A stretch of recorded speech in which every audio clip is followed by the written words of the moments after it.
The United Kingdom has begun rolling out the coronavirus vaccine developed by pharmaceutical giants Pfizer and BioNTech. Britain is the first Western country to vaccinate its general population in what's being hailed as a decisive watershed in defeating COVID-19. A 90-year-old woman was the first to be given the COVID-19 jab as part of the mass vaccination program being rolled out across the UK. Margaret Keenan, who turns 91 next week, described it as the best early birthday present. Up to 4 million people are expected to receive the shot by the end of the month. Britain is the worst hit European nation from COVID-19 with over 61,000 deaths. Prime Minister of that country, Boris Johnson, hopes to turn the tide against the pandemic. He plans to roll out the vaccine entirely before the United States or the European Union. Let's get more on the story now. We cross our correspondent, John Bevir in Bristol. Very good afternoon to you, John. A 90-year-old woman, the first person receiving this vaccine. What else do we know? Well, as you say, this is the start of the mass rollout of the vaccination programme. The UK was the first country to approve the Pfizer vaccine, and because of that, it's the first country where the vaccine has started. The government here very much see this as a life or death situation. They are very keen to begin the rollout. Now, because of the logistical challenges, the vaccine has to be kept at minus 70 degrees C. Because of that, they are bringing people to hospitals like this. This is Southmead Hospital in Bristol. This is one of the mass vaccination centres. Now, what that means is that people are invited to come here to receive their vaccine. So the first people came through the doors at 7 o'clock this morning. As you say, the very first person was a grandma, a 90-year-old grandma who received her vaccination in the Midlands in England this morning. And to start with, the target group are people over 80 or healthcare workers or those who work in care homes or nursing homes dealing with vulnerable patients. They will be the first people to receive this Pfizer vaccine that's being rolled out across the UK. So there's obviously always a concern about vaccines and their safety, particularly because they normally take years to perfect, and this time they've been made quite quickly. Dr. Fauci had to apologize earlier on this week for implying that the United Kingdom might have rushed that vaccine. Tell us about the safety and the reassurances that are being given to people when they're taking this vaccine. Well, the authorities here are obviously very keen to stress just how safe this is. They say that no corners have been cut in order to approve this vaccine.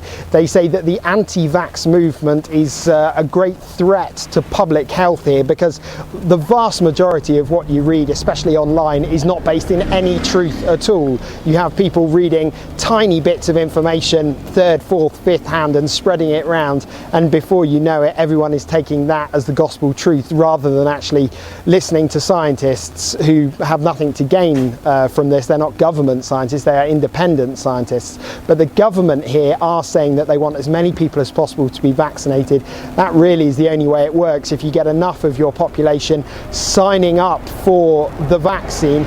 And in fact, I've spoken to one doctor this morning who said we shouldn't be asking why this vaccine is so quick.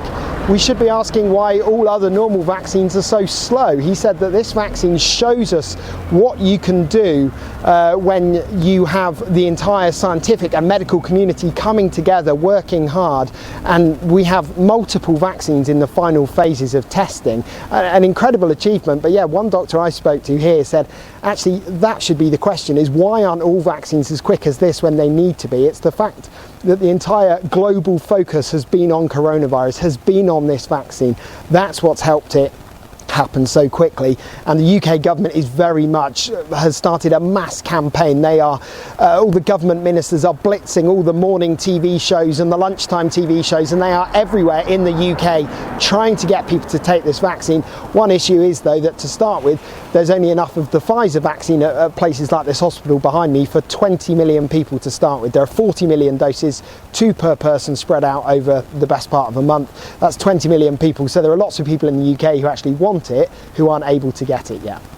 Let's talk about those logistics. The UK has ordered, according to USA Today, 40 million doses, or enough for 20 million people, as you just said, about a third of the population. And the UK has been given around 800,000 doses, I'm reading, to begin with. Bearing in mind that you spoke about those logistical challenges, do you have an idea of how the rollout will continue as more of the population needs to get vaccinated, but perhaps may not all make it to hospitals like behind you? Well, to start with, they have got to come here. You know, it is that big issue with the Pfizer vaccine that it has to be stored at -70 and it has to be kept in these larger packs. It can't be separated out. Okay. That makes it very hard to go into, for example, care homes where you might have 100 people who are very vulnerable. It makes it very hard for doctors and nurses to go into those care homes to give the vaccine out. They want people to come to them. So to start with, as I say, it's over 80s, it is healthcare workers, it is people working in those care homes. They're coming to places like this.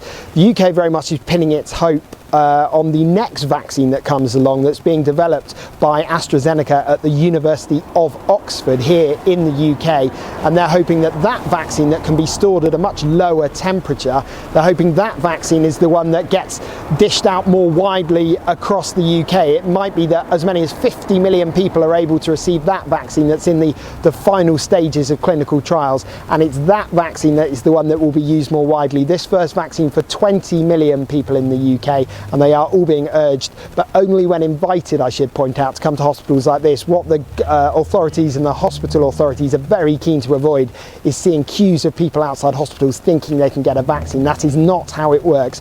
You have to be invited. There is simply not enough of the vaccine yet in order for everyone to have their jab.